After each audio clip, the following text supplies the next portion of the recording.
육군 장성들의 명단 중 33%인 130명의 명단입니다.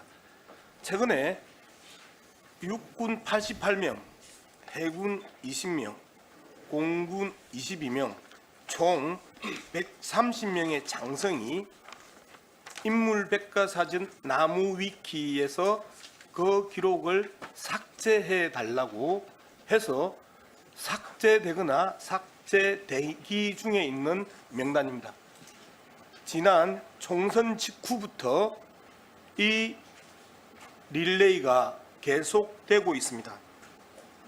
특히 정보 삭제 최초의 시행자가 윤석열 정부의 핵심 군인사로 알려진 충암고 출신 여인영 국군 방첩사령관이고요. 그리고 두 번째가 그의 동기 신은봉 국군 인사사령관입니다. 혹시 국방부 장관 현재 재직 중에 있고 안보실장도 같이 하시는 거죠? 그렇습니다. 나무위키에 삭제하라고 지시한 적이 있으신가요? 아니, 저는 그런 지시한 적 없고 저 사실도 처음 알았습니다. 그렇죠. 네, 저희들이 긴장하고 걱정하는 부분이 바로 이런 부분입니다. 실질적으로 소위 세간에서 이야기되고 있는 충암파 이야기는 들어보셨나요? 뭐 그런 이야기를 국방에서 나왔는데 전혀 근거 없다고 생각합니다. 전혀 근거 없다. 네, 예, 정보 라인들이 다 충암고 출신인 것은 아시죠? 380명의 장성 중에서 4명인데요. 네. 그 4명이 많은 게 아닌데 네. 그건 억지로 몰아붙인 프레임이라고 생각합니다. 하필이면 다 정보 라인인데요. 정보 라인이라고 우연히 그렇게 될 수도 있는데 그걸 가지고 그렇게 하는 것이야말로 예. 장성들을 오히려 명예를 취소시키는 정치 공세라고 봅니다. 우연일 수 있다. 보직을 하다 보면 적재적소에 사람을 임명하는 것이지 네. 충암고등학교라고 해서 무슨 정보 라인에 네. 방첩사령관하고 칠철직 사령관을 임명했다는 걸 그렇게 확대 성하는 것은 네. 적절치 않고요. 네. 그다음에 군의 보직을 조금이라도 아는 사람은 네. 777 사령관, 소위 말해서 정보 수집 부대가 그렇게 주목받을 위치는 아니다 말씀드리겠습니다. 예, 그 해석의 문제일 수 있는데요.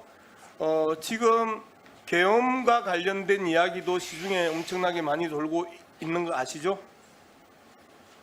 그 개헌과 관련된 이야기는 민주당에서 나온 이야기고 예. 국민들은 동의하지 않는다고 생각합니다. 계엄과 관련된 자료 좀 올려주세요.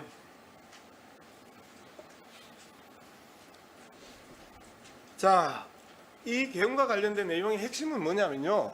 두 가지 조건의 충족입니다. 첫 번째, 국민들 간의 갈등을 극대화시켜서 무력 충돌을 유발하는 것.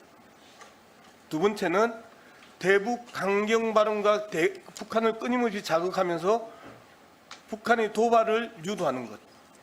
이렇게 했었을 때 계엄의 두 가지 조건이 충족된다가 박근혜 정부 기무사가 만든 문건입니다.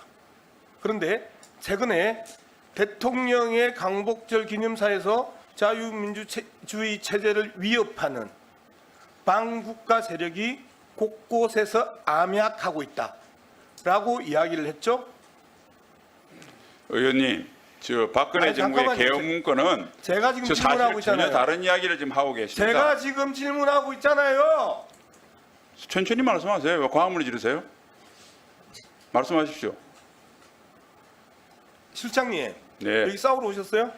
아닙니다. 저는 국방부 장관으로서 이중일을 하고 있기 때문에 전 장병이 보고 있습니다. 그러니까 전 장병이 보고 있으면 정상적으로 대답하세요. 그리고 제가 지금 질문하고 있는 중이잖아요. 질문 내용이 틀린 말씀을 하시니까 무슨 정정한 질문 내용이 틀렸어요? 틀린 거 지적해 보세요. 네, 박근혜 정부에서 했던 개헌 문건은 방금 의원님이 말씀하신 내용이 전혀 포함되어 있지 않고 그래서 문재인 대통령이 보셨잖아요. 저 자료가 그 내용이에요. 아닙니다. 다시 보십시오. 문재인 정부에서 그래서 수사와 재판을 강도놓게 보세요. 했는데 단 한 명도 처벌하는 사람이 사실을 없습니다. 갖다가 여기에서 부인하려고 그래요. 자료를 보여주고 지금 그 자료를 내용 해설을 해서 이야기를 해주는데 그리고 다시 말씀드릴게요. 자유민주주의 체제를 위협하는 반국가 세력이 나라 곳곳에서 암약하고 있다. 이야기 대통령이 했죠. 네. 반국가 세력이 누구예요? 반국가 세력의 간첩들이나 지금 우리 사회에서 지금 많은 수사를 하고 있지 않습니까? 북한을 또 옹호하는 세력들도 있고요. 그게 당연히 반국가 세력이 아니면 누가 반국가 세력입니까? 자, 그렇다 칩시다. 100번 양보해서. 네. 그 세력이 갑자기 생겼나요? 아니 옛날부터 있어 왔습니다. 그러면 총력 대응은 뭐예요? 그 세력에 대해서 지금 지난 정부에서 방첩 기능이 무능화되는 바람에 여러 가지 사건이 일어나니까 경각심을 가지고 북한 체제를 옹호하거나 뜬금없이 갑자기 경각심이 생겼어요. 그래서 그동안에 쓰지 않았던 국민 총태세, 총력전 이런 표현을 쓰나요? 표현을 얼마든지 쓸 수 있지 않습니까? 지금 우리 사회에 대통령이 말씀을 하시는 한마디 한마디가 경제와 안보 그리고 국제 정세에 결정적인 영향을 미치는데 표현이라고 지금 말씀하신 거예요? 아니 우리나라의 안보를 지키기 위해서 총력적으로 대응해야 된다는 대통령 말씀이 틀린 말씀이 전혀 없고 그걸 틀렸다고 하는 것 자체가 저는 전혀 이해가 가지 않습니다. 자, 국방부 장관으로서 안보실장으로서 갑자기 뜬금없는 총력전이 튀어나오고 그리고 그 총력전이 반국가 세력이라고 이야기를 하면서 그 이야기를 할 수 있는 기본적인 전제나 조건이나 사회적 변화나 최근의 정치적 변동이나 그런 부분이 전혀 없는 상황에서 갑자기 전쟁 분위기를 훨씬 올린 그 발언에 대해서 전혀 문제가 없다고요? 그냥 쓸 수 있는 표현이라고요? 일반적인 이야기라고요? 제가 봐서는 의원님께서 그에 대해 총력 대응을 해야 된다는 말씀을 전쟁으로 비유하고 우리 사회 여러 가지 안전 위해 요소에 대해서 오히려 그것을 소홀히 생각하는 게 더 큰 문제라고 생각합니다. 더 큰 문제가 아니고요. 대통령이 불과 일주일 전에 국민들이 먹고 살기 힘든데 무슨 이념 논쟁이냐 그 이야기 하셨어요. 그리고 일주일 뒤에 갑자기 반국가 세력이 곳곳에서 안약하고 있다고 이야기하면서 총력 대응을 이야기했고요. 그리고 북한의 종말을 선언하고 그런 상황에 대해서 장관 입장에서 무슨 환경의 변화나 정세의 변화나 외교상의 변화나 경제적 변화나 급격하게 그런 이야기를 할 수 있는 일주일 만에 변화가 있었을 때 그런 이야기를 할 수 있는 거 아니에요. 그런데 전혀 문제가 없다. 일상적인 문제다. 70년 내내 80년 내내 분단 국가 내내 그러면 그 이야기가 일상적으로 이야기를 해야 되는데 왜 이제까지 2년 동안 안 했어요? 예, 그 이야기를 꾸준히 하셨고요. 네, 정리해 주시고요. 국가의 안전의 위해 요소에 대해서 우리가 관심을 가지고 하는 것은 이념 문제가 아니라 국가의 생존 문제다. 이렇게 이해해 주시면 감사하겠습니다. 국가의 생존 문제 평가에 좀 보면 양문석 의원님, 네, 정리해 주십시오. 네, 수고하셨습니다.